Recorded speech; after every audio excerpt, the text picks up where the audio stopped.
learning the different parts of the ceremony. One of the things that we talked about during the meeting was what we were going to feed everyone. So the idea of, do we go kosher or not for the wedding? We did consider it in the beginning. We were thinking about doing it in the synagogue, but kosher catering can be quite pricey. And when we evaluated who our guests would be, and the fact that almost everyone, I think actually everyone in attendance, nobody keeps kosher outside of their home. So, except for the rabbi, of course. So we thought, why do kosher?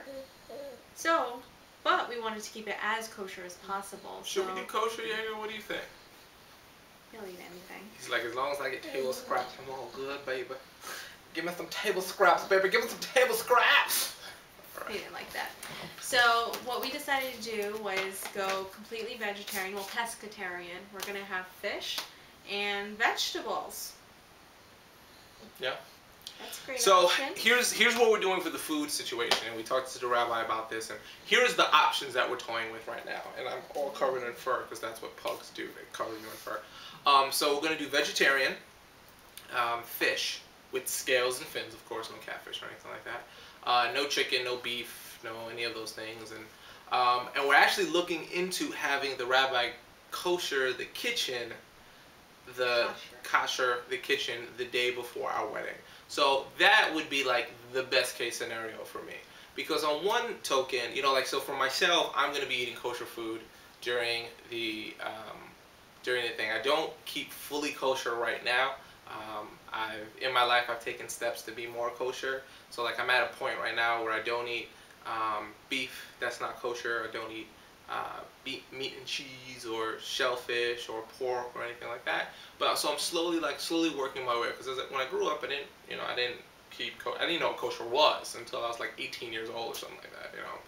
So I'm slowly moving towards it. But for me, on my wedding day, it's important that we infuse as much holiness as we possibly can from the activities that we do, to the traditions that we do, and the spirit that we put inside of us through our food.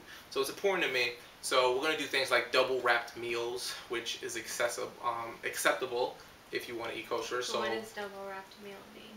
Okay, double wrapped meal. So basically, you take a meal and you cook it in a kosher kitchen and everything like that, and then you wrap it in plastic, and then you take that wrapped piece of plastic and you put it into another like vacuum sealed wrapped plastic. So you actually have like two pieces of plastic that you'd have to get into to eat the food. And you could take you could take that to a non-kosher restaurant and eat up, and it would be considered kosher. So if we can't get the rabbi to kosher the kitchen of the catering hall, and it's depending upon kosher the catering hall kitchen, then which would be the best case scenario, we're going to do the vegetarian fish, pescatarian, and double wrapped options for those who want to do kosher. Yes. So we're still looking for a kosher caterer that is willing to do just a couple of meals. But I think it shouldn't be hard. Yeah. There's this organization called Sisterhood that they're part of our synagogue. They make all the meals, and we could be like, Norma, could you hook us up with a few meals? I think she'll say yes. Yeah. So yeah, there it is. That's our decision about whether or not we're going to do kosher at the wedding. We want to make it as what am I looking for? Jewy? As Jewish as possible. Yeah. Jewy. That sounds wrong. As Jewrific as we can make it. We're going to make it Jewrific. So, yeah, that's it. All right. See you later.